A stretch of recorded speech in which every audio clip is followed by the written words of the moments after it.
Buenas tardes, ¿cómo estáis?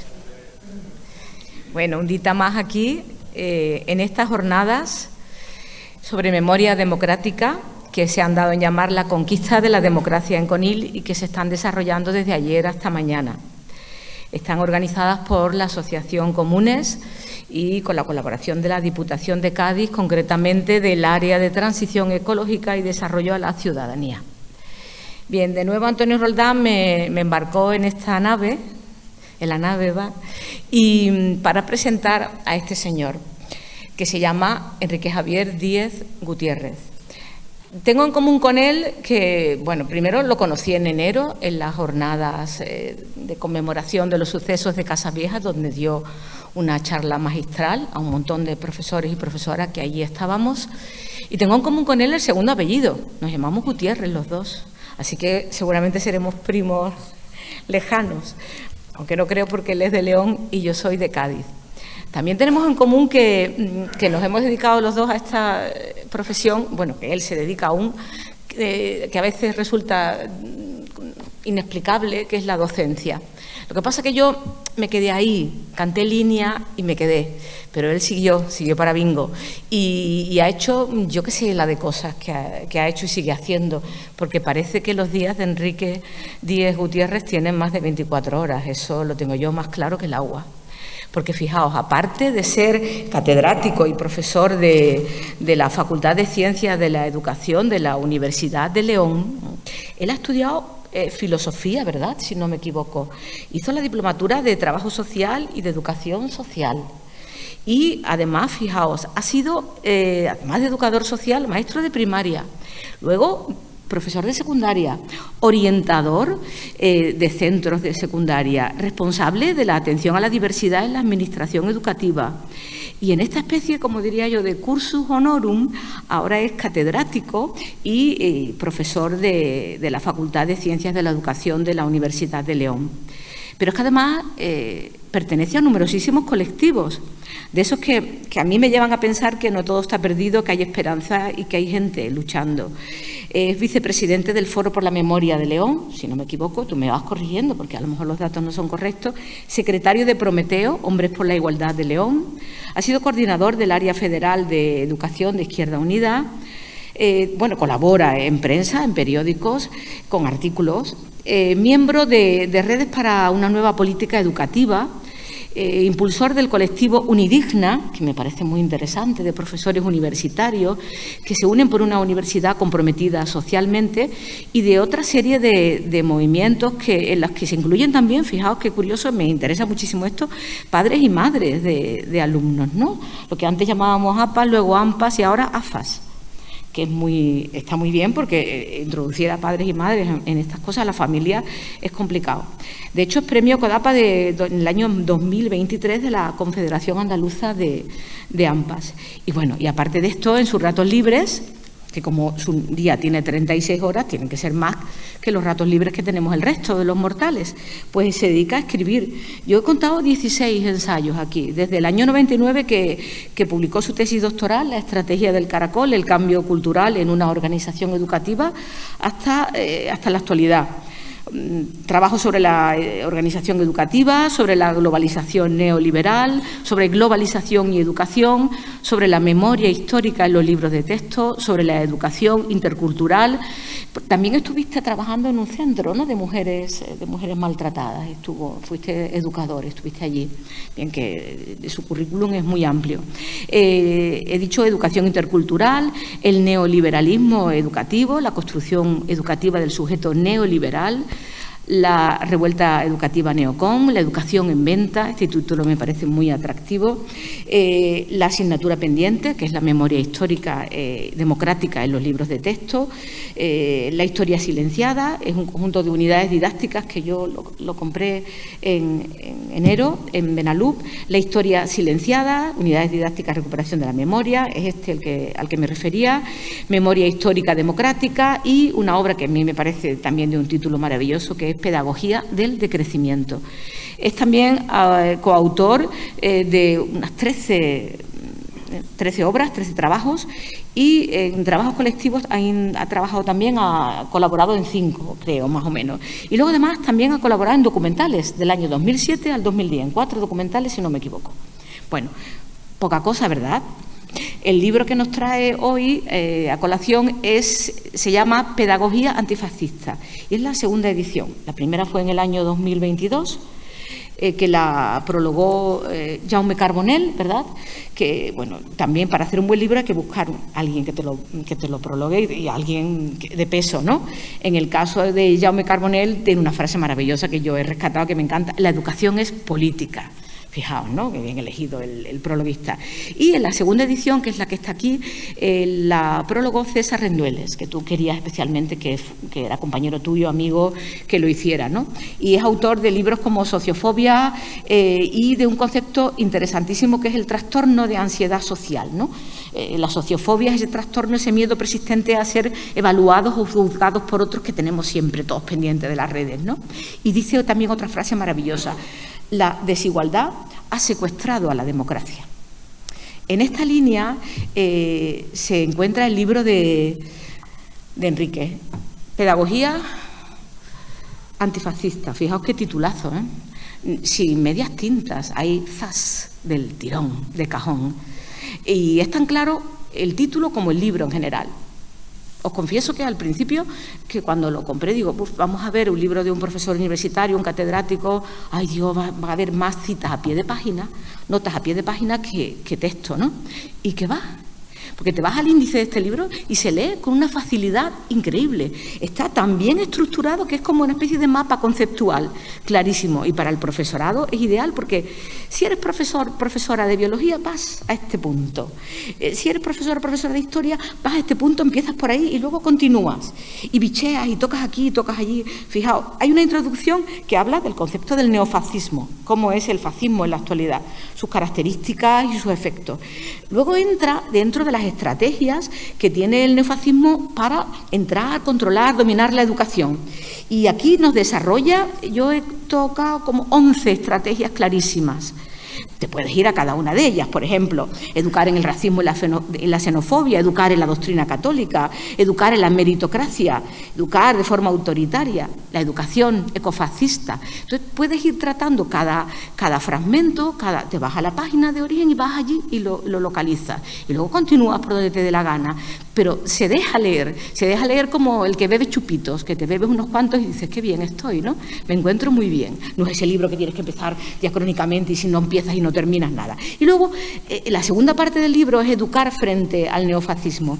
Y él nos da en total unas 19 herramientas, desarrolla 19 formas para educar en el neofascismo. Por eso digo que si hay algún profesor o profesora pues de biología que le apetezca pues cómo se educa contra el maltrato animal, va ahí y lo desarrolla, ¿no? Lo estudia, lo trabaja. Yo creo que puede ayudar mucho tanto al profesorado como a la gente en general, porque está escrito de una manera muy sencilla, muy fácil y se hace entender perfectamente. Dice el director Juanma Bajo Ulloa que él siempre, desde muy pequeñito, quería hacerse entender por todo el mundo, era su deseo más íntimo. Y yo creo que Enrique Díez se hace entender perfectamente por toda la gente que lo sigue, que lo lee, porque tiene un carisma impresionante y os lo va a demostrar. Así que no me extiendo más porque no es mi momento, es su momento, y muchísimas gracias por estar aquí acompañándonos en CONIL. Espero que os guste la presentación que va a hacer Enrique. Muchas gracias.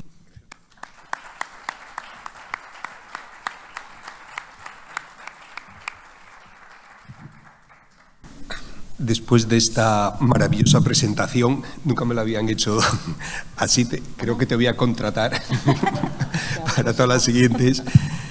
¿Qué puedo decir? Bueno, muchas gracias en primer lugar por haberme permitido estar aquí esta tarde y compartir con vosotros y vosotras estos momentos, porque sí me parece que es más que oportuno en unas jornadas sobre memoria histórica democrática hablar de antifascismo. Hoy publicaba en un periódico un artículo titulado justamente esto: trabajar la memoria histórica democrática es un antídoto contra el neofascismo. No es un antídoto seguro. De hecho, en Alemania se lleva trabajando muchos años y, sin embargo, los neonazis están en el Bundestag.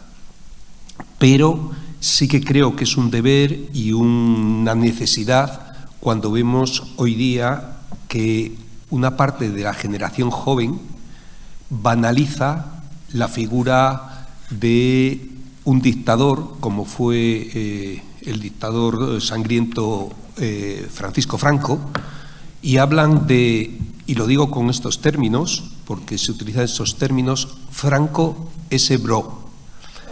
El término bro es un apócope, una contracción que proviene del mundo norteamericano de brother, de hermano, colega, y se utiliza mucho como un elemento de identidad ahora mismo. Franco ese bro. Llegar a esto es lo que decía Hannah Arendt, aquello de la banalidad del mal. Cuando minimizamos la importancia de sucesos como el genocidio que se está produciendo ahora en Palestina y miramos con absoluta indiferencia a estos hechos. Y ayer, cuando estábamos en León, haciendo la lectura de los 18.500 niños y niñas que han sido asesinados en Palestina y de los que tenemos los nombres y apellidos y la edad, porque salieron publicados en el Washington Post, son más de 20.000, ahora mismo 20.573, pero de los 18.500 que teníamos los nombres y apellidos, lo que más me impresionaba era tanta gente que pasaba con absoluta indiferencia.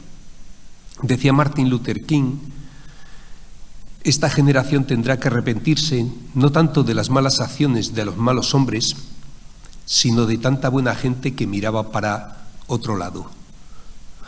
Esto es uno de los elementos que vemos y estamos al menos más sensibilizados actualmente en el mundo educativo, como por ejemplo en el acoso escolar.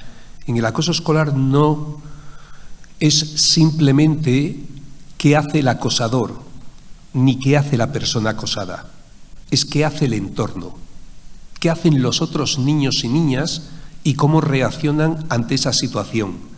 Si se ríen con complicidad, si lo animan, si lo paran, si lo frenan. Y esto es algo que cuando empezamos a decir, bueno, es que Vox es otra opinión posible, empezamos a admitir que era posible que el discurso de odio, que el discurso xenófobo, que el discurso supremacista, que el discurso antifeminista era otra opción posible y otra opinión posible. Y esto es una de las cuestiones que tenemos que replantearnos y pensar.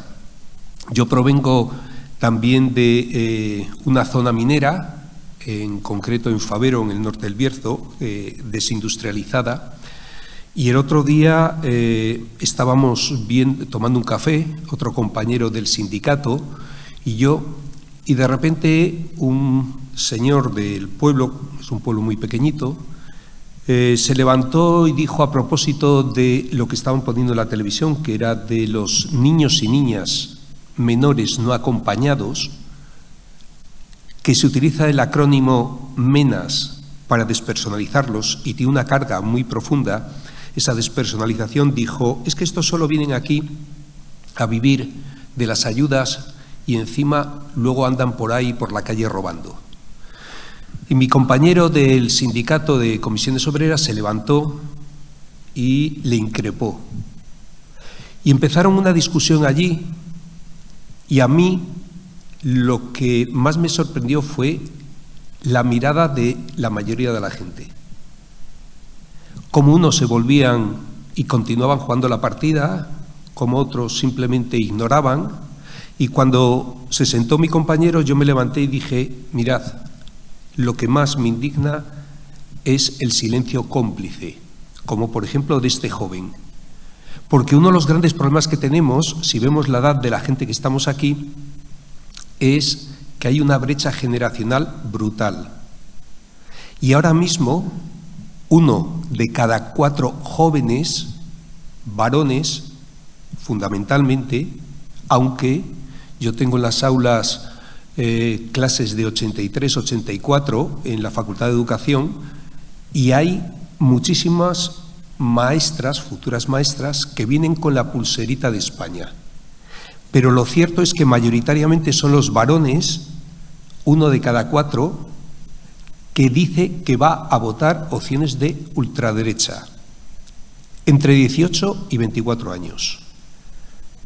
Y esto es uno de los grandes problemas que nos tenemos que plantear, que han penetrado profundamente en la escuela, en la educación, en la socialización de las jóvenes generaciones, y ahora nos encontramos con que hemos perdido la batalla cultural.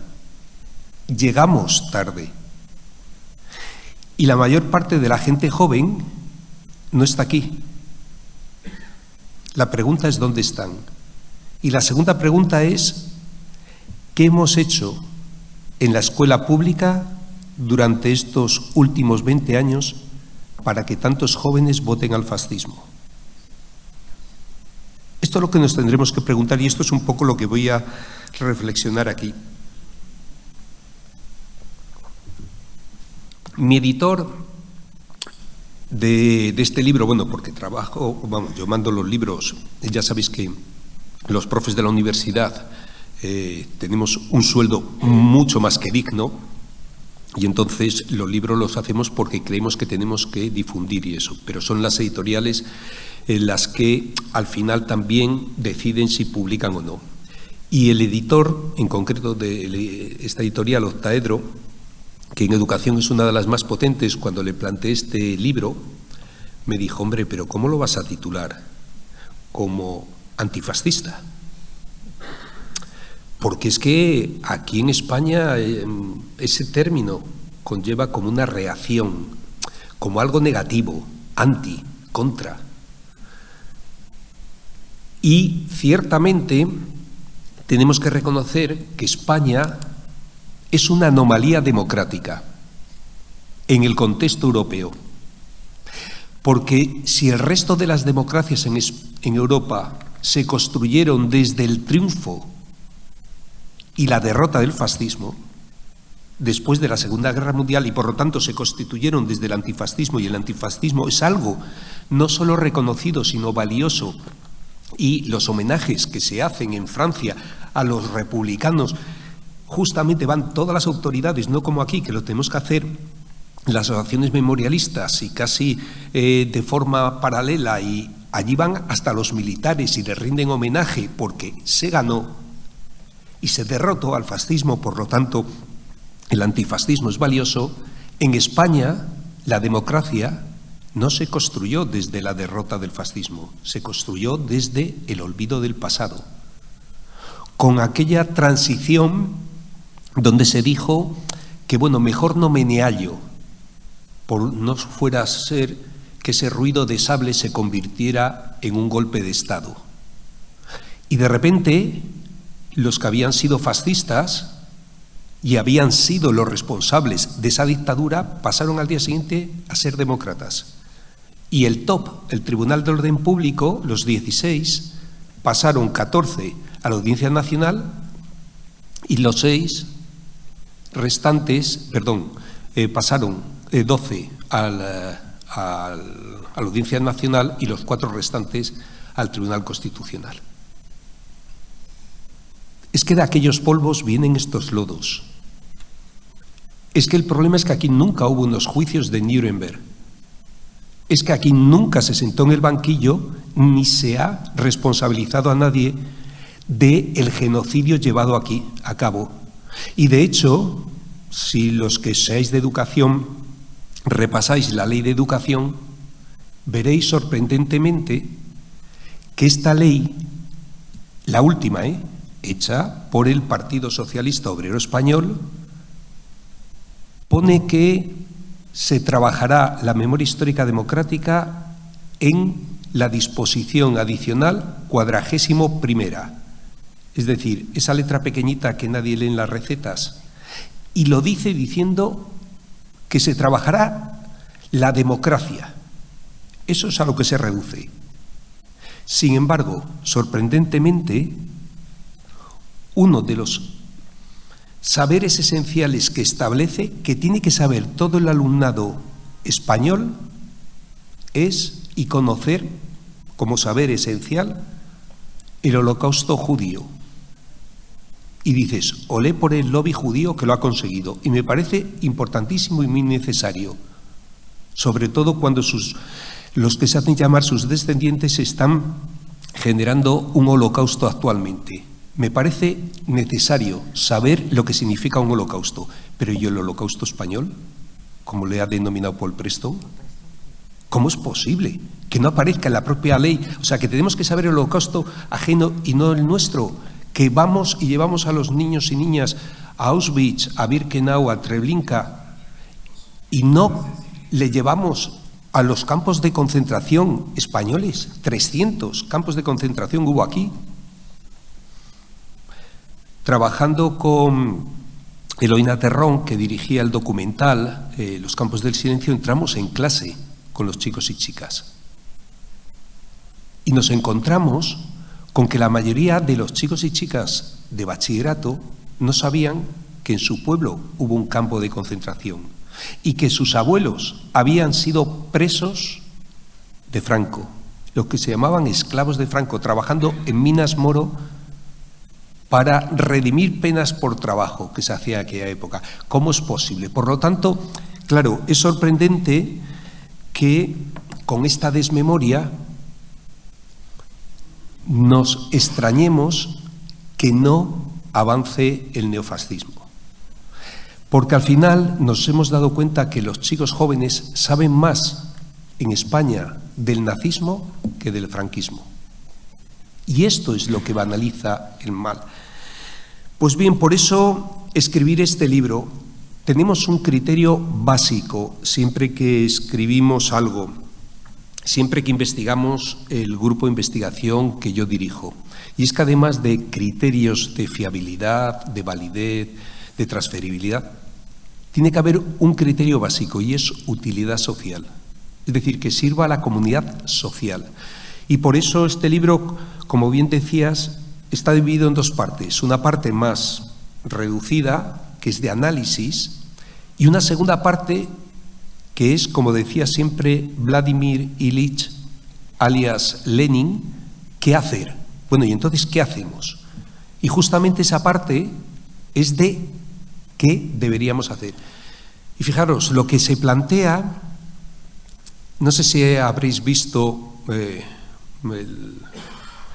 el maestro que les quería llevar al mar, o habéis visto La lengua de las mariposas, o tantas películas que lo que reflejan es lo que hacían los buenos maestros y las buenas maestras de siempre. Es decir, no cosas raras.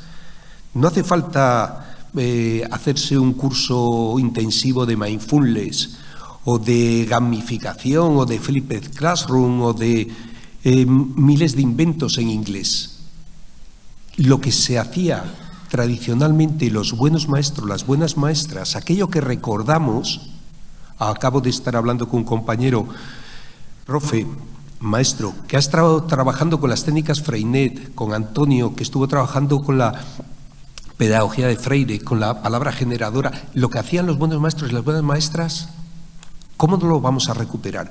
Por eso, aparte de todos los colectivos que has dicho, yo también pertenezco a la red de universidades por la renovación pedagógica, que hemos adquirido el compromiso de que ningún maestro, ninguna maestra salga de las facultades de educación de todo el Estado sin conocer qué fueron, qué son y qué pueden ser los movimientos de renovación pedagógica y cómo participar en ellos y cómo implicarse a la gente joven. Porque es importantísimo, claro que es importantísimo el compromiso social y político, pero también el compromiso pedagógico. Y es cierto que la educación, como dice Jaume Carbonell en la introducción, es política. Eso es una frase de Freire de toda la vida, el mayor pedagogo que ha existido.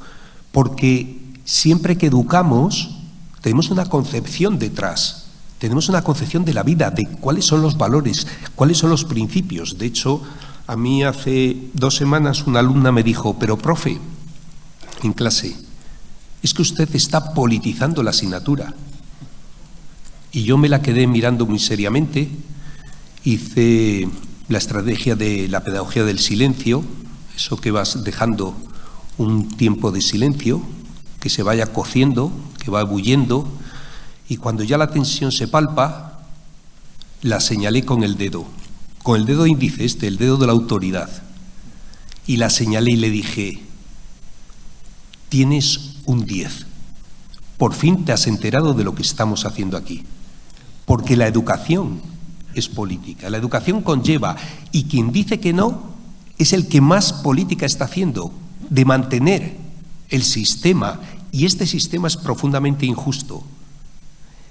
Siempre lo decía Albert Camus, lo decía Mann, lo decían tantos autores, Bertolt Brecht, que el neofascismo, en su época el fascismo clásico, es el síntoma. La enfermedad es el capitalismo.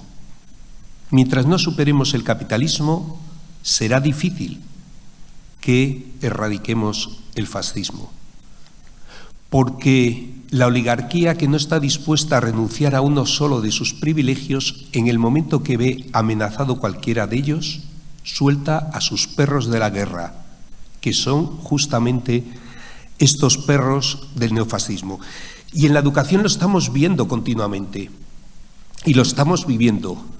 Y lo que estamos sintiendo es una cierta autocensura, incluso entre los claustros de profesorado, que no quieren más líos, que ya tienen bastantes y que no va, como decía la jefa de estudios el otro día en un instituto de Bedellina, no quiero más problemas. Llegó una madre diciendo a voz en grito por los pasillos que o quitábamos los carteles del 8 de marzo, del Día de la Mujer Trabajadora, de los pasillos, o que nos denunciaba, porque eso era ideología de género.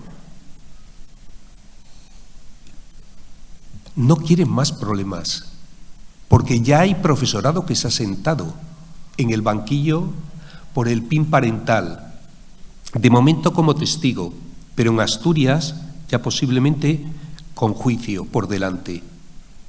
Y el profesorado cuando dice, mira, es que ya dar derechos humanos, de hecho, lo habréis oído casi todo el mundo, ya hay determinados sitios que alientan al alumnado a grabar al profesorado para denunciarle. Y para grabar y denunciarle en Estados Unidos, Trump lo ha difundido en las redes sociales y de hecho han echado a muchísimo profesorado acusándole de woke. Woke es lo que se decía antes políticamente correcto. Woke viene de estar alerta, de estar despierto contra el racismo, etcétera. Bueno, de la gente que es crítica en ese sentido.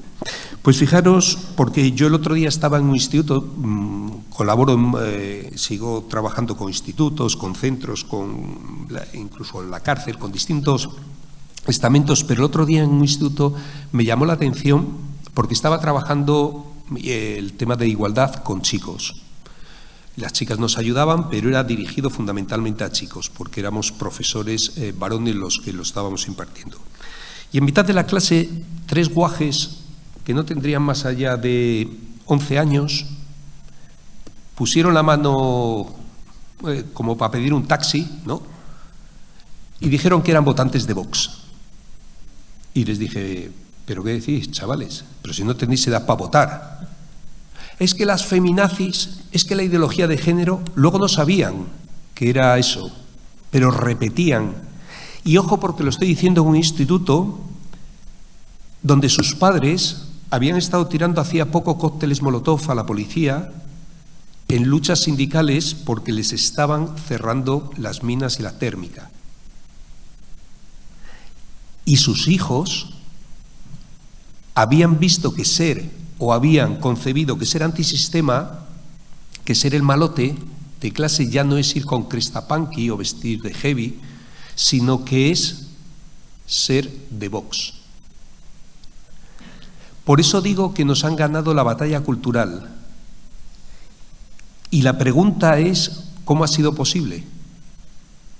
He dicho una de las causas, la banalidad del mal, la falta de memoria histórica democrática. Pero otra de las causas es, si yo hiciera una encuesta entre la gente crítica, que es la que está aquí, el problema es que yo suelo hacer esto con la gente que no es afín. Porque dar una charla así con la gente que es afín es muy gratificante, porque todo el mundo analizamos, compartimos y estamos más o menos de acuerdo en una base. El problema es cuando no estás de acuerdo. Y la afinidad te da una cierta motivación.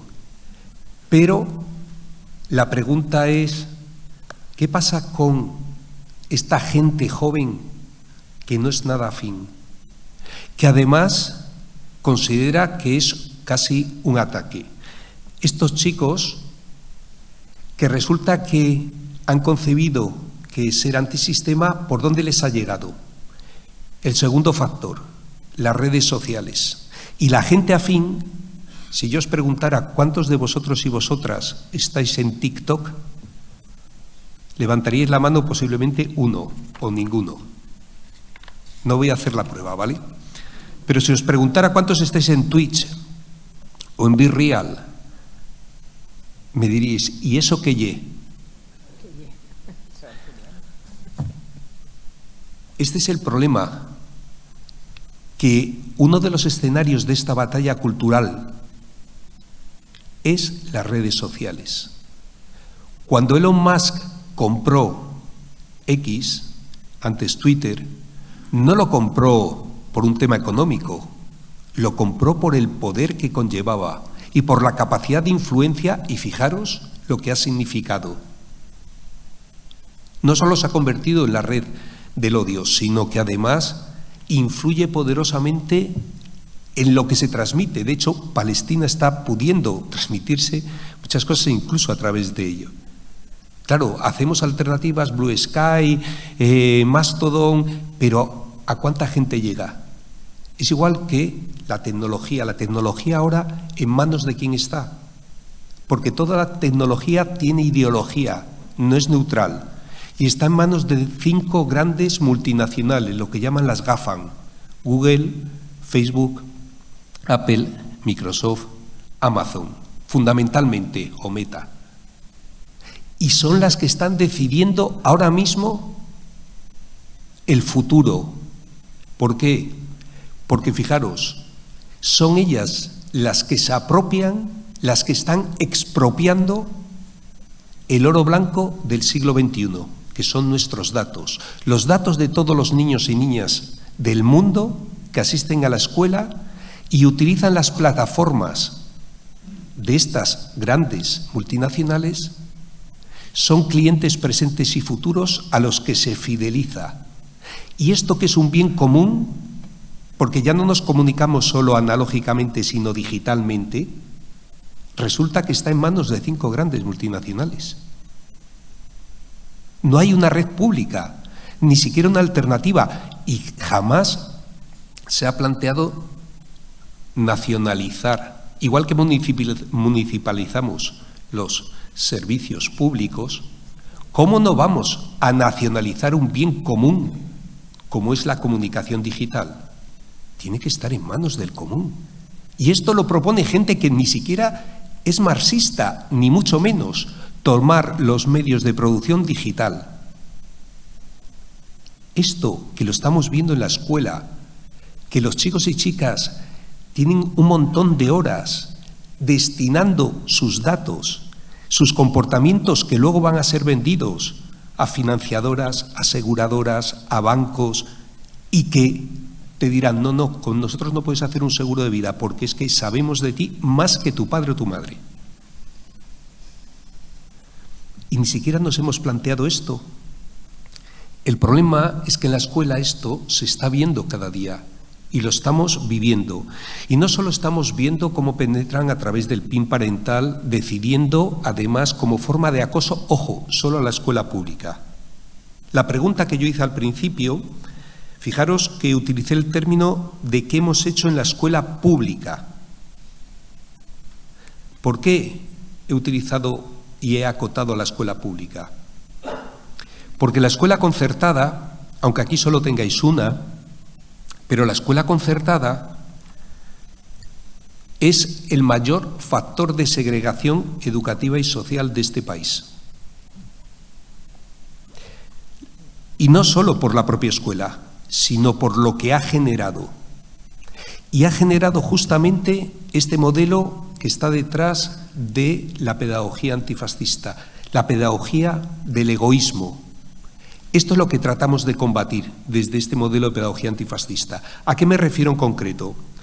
Mirad, en 1985 se consagró los conciertos educativos y se les permitió en la ley, la primera ley de la democracia en educación, la LODE, y se les permitió a los colegios concertados algo sorprendente, tener ideología propia, es decir, un ideario político.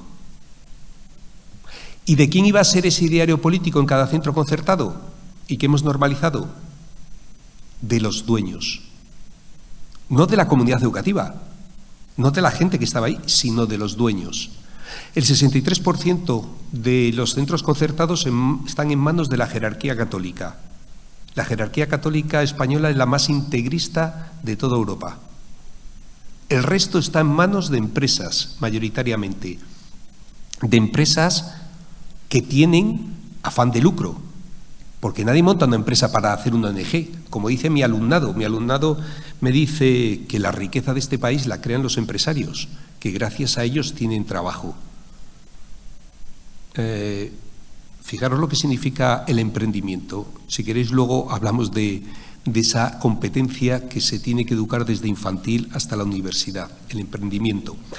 Pues a mí me sorprende porque tanto los conciertos que se hicieron como los que se han seguido aumentando progresivamente, justamente desde esa ideología que pueden establecer, han sido el caldo de cultivo de la extrema derecha en este país. Es una constatación en todas las investigaciones que se llevan haciendo en el Estado que los centros educativos concertados son elegidos. ¿Por qué? ¿Por qué las familias llevan el alumnado a los centros concertados?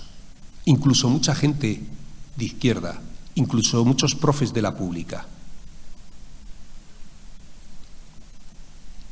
No voy a citar nombres de políticos que lo llevan.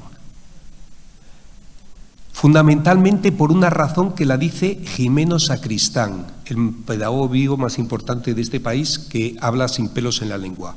Dice, porque allí no hay negros, ni moros, ni gitanos. El 83% del alumnado migrante de minorías y con necesidades educativas está en la pública, porque la pública es la única comprensiva, la única que admite sin ningún tipo de distinción de clase, de etnia, de sexo, de cualquier tipo. Mientras que los centros concertados, lo que se han especializado fundamentalmente es en seleccionar a determinada clase social. Clase social aspiracional, esa clase que tú le preguntas a un taxista ahora y resulta que ya no es clase trabajadora. Hicimos un mal análisis en el 15M. Cuando decíamos aquello del 1% contra el 99%, no es cierto. El 1% se mantiene arriba, como el último ha constatado el último informe de Oxfam Intermón. El 1% de la población se ha apropiado del 95% de los recursos mundiales y deciden, esa es la oligarquía real. Se mantiene ese 1% porque hay un 30% de población que aspira a llegar a ser como ellos. Y dicen que no me quiten eso, que no toquen eso porque yo quiero estar arriba, yo quiero llegar. Esto es la meritocracia. Por eso César Rendueles, cuando publica el libro contra la meritocracia, contra la igualdad de oportunidades, se refiere a este modelo a este modelo que nos han vendido de la meritocracia, de que puedes llegar arriba. Y eso es lo que te hace querer mantener el sistema. Curiosamente, todas las investigaciones dicen lo contrario. Investigación del año 2016 se hace sobre las familias florentinas que dominaban en el siglo XV. Son los mismos apellidos que dominan en el siglo XXI, los mismos. La meritocracia siempre te pone un ejemplo porque te mantiene a todos los demás en su sitio. Por eso, ¿qué tiene de nuevo y por qué denominamos como neofascismo a este modelo?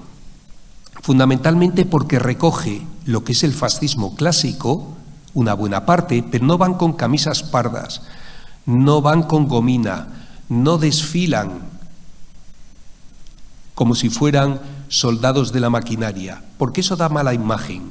No, vienen vestidos de Prada y además vienen con un lenguaje muy potente, un lenguaje tan potente que han conseguido algo sorprendente. No solo crear un nuevo neolenguaje,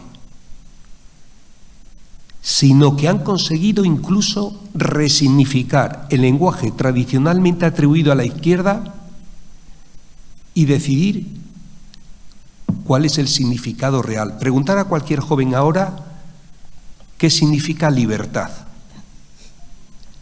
Y ya no es la libertad republicana ni la libertad contra la tiranía ni conseguir derechos sociales, no. Es la libertad de Isabel Díaz Ayuso, de tomarte unas cañas en cualquier bar en plena pandemia porque tú lo vales. Porque a mí nadie me dice cómo tengo que conducir, que decía Aznar. Esta es la libertad, algo que tradicionalmente era patrimonio de la izquierda, lo han resignificado y ahora la gente joven es justamente el modelo que mantiene y lo que entienden. Ya podemos nosotros y nosotras explicar lo que queramos, pero realmente es lo que están entendiendo. Por eso, neofascismo se utiliza para decir que efectivamente tienen unas características Dios, patria y bandera, pero han integrado el modelo neoliberal en su ADN, completamente, y es un eje central que no solo defienden, sino que llevan a su extremo. Y por eso en la escuela lo estamos viendo, y lo estamos viendo desde todos los ángulos. Por ejemplo, cuestiones tradicionales, por ejemplo, vuelven otra vez a arremeter con el tema de la caza, los toros, cuando más hay una sensibilidad colectiva respecto al maltrato animal, sin embargo, vuelven a fomentar formaciones profesionales de tauromaquia. Recuerdo leyendo el programa que sacaba el Partido Popular, decía que ni Vox, sino el propio Partido Popular, decía la pureza en la suerte de matar. Era uno de los criterios de evaluación de formación profesional de tauromaquia. Pero también el patrioterismo militar. Es que es sorprendente porque resulta que hay campamentos de niños, desde los 7 años, niños y niñas, donde se les enseña a disparar. Aquí en España con armas simuladas, porque esto viene de Estados Unidos, la Internacional Reaccionaria están organizados, muy organizados. Se reúnen periódicamente en lo que llaman la CEPAC, la Conferencia Conservadora y tal, y se organizan. Y las estrategias, Vox las hace aquí, pero Orbán las hace en Hungría, Milei las hace en Argentina, Meloni en Italia, los Fratelli. Es decir, las estrategias son profundamente similares porque se organizan. Y curiosamente, en general, hemos tenido, yo creo que el fallo de considerar que esto era una enfermedad pasajera, que eran unos locos, como en Milei, con una motosierra, pero qué tontería, o un payaso, por decirlo así, que se decía de Trump. No. Ellos simplemente son los títeres o los que se muestran, Pero la ultraderecha está profundamente organizada. Y no solo está organizada, sino que nos leen, nos estudian y utilizan nuestras propias estrategias. Lo de los scratches se ha vuelto del revés. Utilizan las estrategias y además de forma sistemática. A Gramsci, esto de la batalla cultural viene de Gramsci, que es un teórico marxista, que estuvo, que no pasó años encarcelado por pensar de forma crítica. Y ahí le tenemos, y lo están utilizando, y están dando esa batalla cultural en las redes sociales profundamente, pero en la escuela también. Claro, cuando ves que hacen campamentos, pero además es que estos campamentos resultan sorprendentes porque se llaman Blas de Lezo, se llaman Millán Astray, se visten como militares, se saludan militarmente y dicen que además les inculcan valores castrenses. A mí me han escrito, porque yo he escrito bastante de esto, me han escrito padres diciendo que qué vergüenza que yo critique esto, si es una forma de educar a los chicos y en el respeto. Habla solo de chicos, no dice de las chicas, pero bueno, en el respeto, etcétera. La disciplina, el orden, esto es lo que vendían los centros concertados habitualmente. El poner uniforme tiene que ver con esto, no solo con la distinción, sino con quién y cómo se manda. Y fijaros, es que este modelo se ha normalizado tanto que prácticamente se considera, bueno, pues que es algo admisible. Y nos tenemos que plantear, por lo tanto, y lo digo porque es que me estaba alargando, acabo de mirar el tiempo, decir, lo que a mí me plantea todo esto, que podemos seguir analizando y el libro lo analiza bastante extensamente, es qué hacer ante ello, ¿no? Y yo creo que tenemos que trabajar en la escuela y fuera de la escuela, porque hay un tema fundamental. Es verdad que la escuela es un lugar privilegiado. ¿Por qué? Porque es el único espacio por el que toda la población pasa al menos 10 años. Y segundo, es un espacio donde se puede ensayar con una cierta seguridad lo que luego en la vida real es muy duro, porque es muy difícil plantear, cooperar en un sistema como el capitalista, pero aquí en la escuela sí. Es decir, en la escuela tenemos muchas posibilidades, pero yo creo que también tenemos que plantear que no solo la escuela, sino toda la sociedad, porque hay un dicho fundamental: necesitamos a toda la tribu para educar a uno solo de sus miembros. De la escuela se puede pedirle que se implique, que se responsabilice, pero si la sociedad no acompaña, es tremendamente difícil, porque la escuela no es más que el reflejo de la sociedad que tenemos. Y el profesorado en la pública, que es diverso, porque recuerdo en la concertada se contrata de acuerdo a la ideología de los dueños, el material se selecciona de acuerdo a la ideología de los dueños, los contenidos se imparten de acuerdo a la ideología de los dueños, es decir, está muy claro el modelo, pero en la pública al menos es la única que respeta la pluralidad. Y entonces, ¿qué hacer? Pues mirad, en general siempre lo que tratamos es de formar al futuro profesorado, primero desde una pedagogía crítica. Es decir, está claro que tenemos que conseguir que los chicos y chicas sean críticos y críticas ante toda la información que les llega. Es decir, a poner en duda y cuestión, ahora que está muy de moda la inteligencia artificial, sabéis que la inteligencia artificial tiene lo que se llama alucinaciones algorítmicas y te da unos resultados, además, notas rápidamente cuando alguien ha utilizado DeepSeek, ChatGPT o Grok, cualquiera de ellas, lo nota rápidamente. ¿Por qué? Porque nunca se moja. La inteligencia artificial tú le preguntas y nunca se moja. Es decir, te da una contestación así como, bueno, esto podría ser, pero consideremos y además, bueno, y por otras muchas cuestiones. Pero si sabemos que toda la información es cuestionable, tenemos que ayudar a los chicos a que tengan capacidad de análisis crítico frente a todo. Es importante esa pedagogía crítica. ¿Por qué? Porque hemos normalizado determinadas cuestiones, como por ejemplo, hablar en contra del libre mercado parece que fuera hoy día como hablar en contra de la maternidad, de verdad. Y dice, ¿y quién nos ha educado en esto?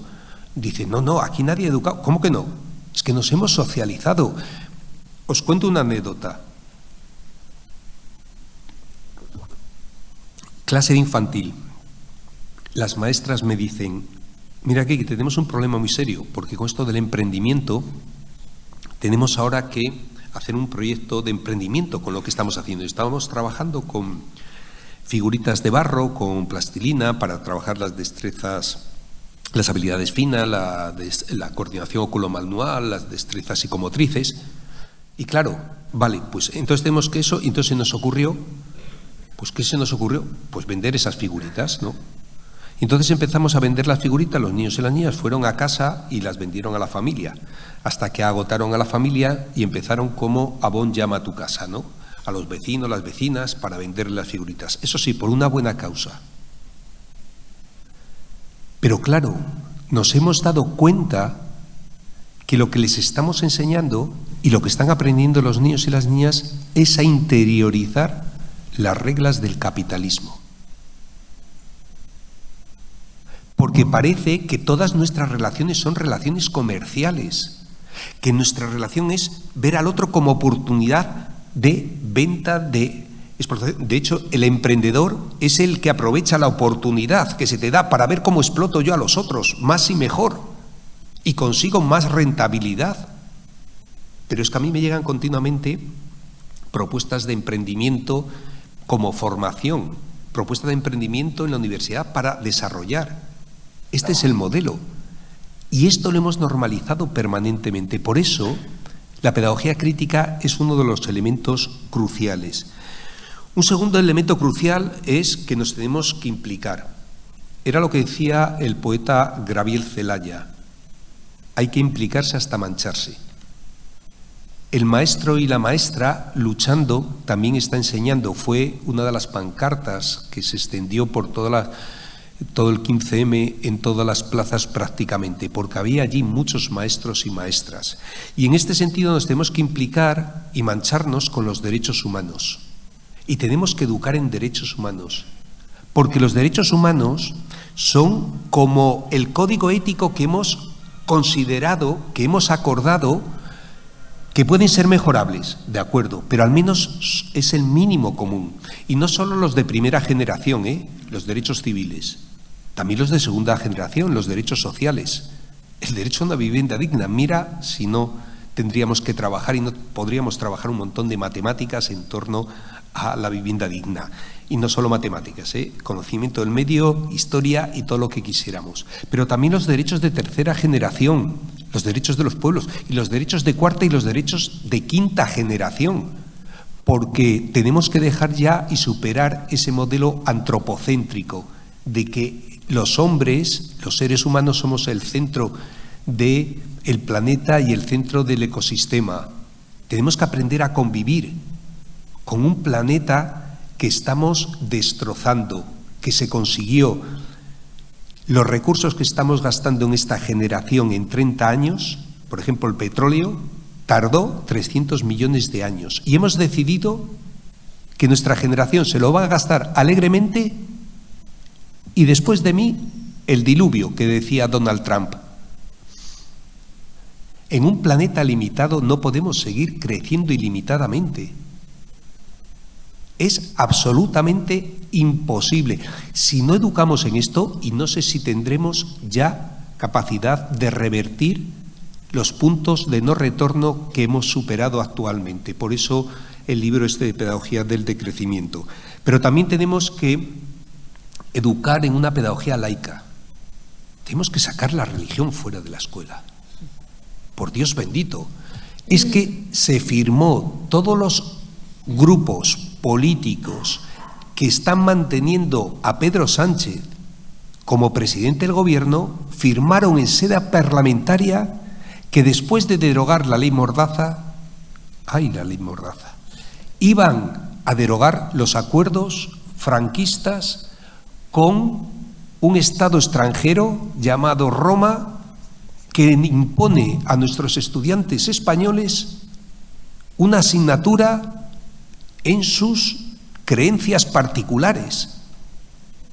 Es como si yo dijera, mira, o como si Bertolt Brecht hubiera firmado, comunista alemán, hubiera firmado con el Estado español que desde infantil hasta la universidad tiene que haber de oferta obligatoria comunismo, 2 horas a la semana.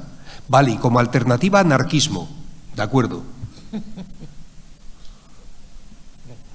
Claro, pero es que yo quiero que haya ateísmo, 2 horas a la semana, y si no, como alternativa agnosticismo, ¿de acuerdo?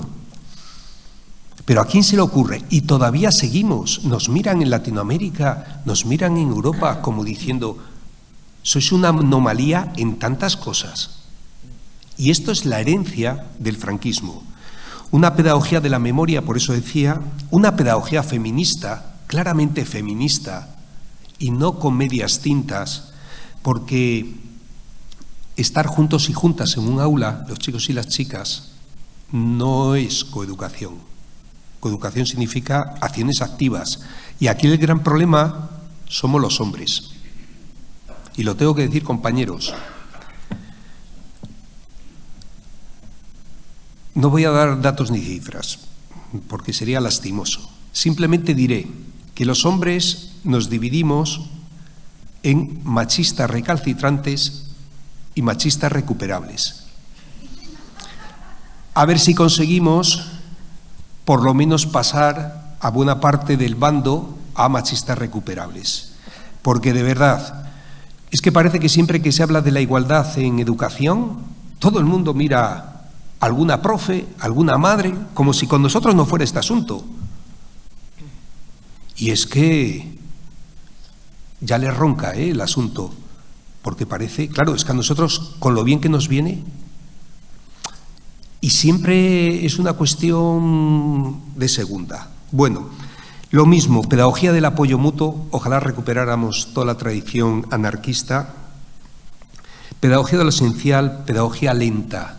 Estábamos hablando antes con las técnicas Freinet, este tiempo reposado, este tiempo de reflexión, que ya nos acostumbramos tanto a la sobreestimulación de las redes sociales, cada vez las generaciones jóvenes les cuesta más prestar atención continuada a la lectura de un libro, y de hecho lo primero que hacen cuando desde pequeños les han dado una tablet, una pantalla para tenerlos tranquilos, lo primero cuando tú le das un libro, lo primero que hacen es hacer esto.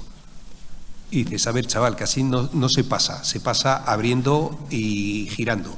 Es otro sistema psicomotriz un poco más diferente, pero también funciona. Claro, pedagogía lenta significa tener tiempos de reflexión, de debate, de hacerlo tranquilamente, de no estar tan precipitadamente, porque es que al final a mí me pasaba muchas veces que yo estaba a ver si el profe le cambio y le doy como al zapping y cambio de canal. Pues bien, y por último, yo diría que otra de las cosas que tenemos que educar también es en la pedagogía de la desobediencia. Yo lo primero que llego a clase, pensad que yo tengo clases hasta el fondo, gigantescas todavía, y los 70 en unas clases, en otras 80 y pico, doy 7 asignaturas diferentes. Por cierto, doy una asignatura muy simpática que se llama Inmigrantes, Minorías y Educación Intercultural. Y el profe con el que la comparto es el secretario de Vox de León. Bueno, ya no es secretario, ahora es militante. Y cuando fui a hablar con las profesoras que la contrataron de otro área, me dijeron, así ven los dos extremos. Y yo le dije, o sea que los derechos humanos es un extremo y el supremacismo nazi es el otro extremo. Esto es lo que se llama la lepenización de los espíritus, esto lo decía Le Pen, ¿eh? Le Pen decía justamente, lo que queremos es que se vaya pasando hacia esta mentalidad. Lo que dijo aquí el ministro franquista, eso de no quiero un país de propietarios, de proletarios, sino de propietarios, cómo te va cambiando la mentalidad. Y con mi alumnado, lo primero que hago al entrar en clase, imaginaros, yo les cojo en primero y luego les cojo en máster y en doctorado. En máster y en doctorado ya tengo grupos de 20 y tantos, 30, pero en los de primero, que llegan y les cojo el primer día, ¿dónde creéis que se han sentado la mayoría de gente cuando llego a clase? ¡Fum! Todos atrás. Y lo primero que hago es, digo, mirad, yo creo que todo el mundo lo vais a entender la frase que voy a decir, porque todo el mundo tenemos una cultura judeocristiana, y no solo porque hayáis elegido religión o no, sino porque en todas las asignaturas se da religión, que eso es lo más penoso. No es porque sea penoso, sino porque es parte de la cultura. En lengua, en historia, en conocimiento del medio, no entenderíamos la Celestina si no te contaran la batalla del cura que la escribió, como tantos literatos. O sea, y entonces vais a entenderlo. Y la frase es: los últimos serán los primeros. ¡Bum! Vienen todo el mundo para adelante echando virutas. Y a continuación les digo, en 27 años nunca nadie ha dicho no, ni siquiera por qué. ¿Qué habéis aprendido entonces en la escuela? ¿Y sabéis qué frase utilizan? Hemos aprendido la sumisión. Lo que más nos ha quedado es aprender a obedecer. Han pasado del deseo de aprender al afán de aprobar. Y además aprobar han aprendido qué es ver al profe que le cuente yo en el examen. El ritual que teníamos al acabar bachillerato era quemar los apuntes. Fijaros en lo que hemos convertido la docencia, y de hecho en la universidad lo llamamos los profes carga docente. ¿Qué concepción hay detrás? Yo creo que uno de los elementos básicos también es enseñarles a desobedecer un sistema profundamente injusto, un sistema profundamente desigual, un sistema profundamente patriarcal, un sistema profundamente y radicalmente injusto. En definitiva, y concluyo, decía Lucio Anneo Séneca en el siglo IV antes de nuestra era: no nos atrevemos a hacer muchas cosas porque aseguramos que son difíciles, pero son difíciles porque no nos atrevemos a hacerlas. Yo creo que tenemos que atrevernos a soñar, que nos jugamos el futuro de nuestros hijos y de nuestras hijas y de la sociedad en su conjunto, y que debemos educar en la igualdad, en la justicia social, en el bien común y en los derechos humanos, pero desde una pedagogía claramente antifascista, sin concesiones ni medias tintas, porque no se puede ser demócrata sin ser antifascista. Muchas gracias.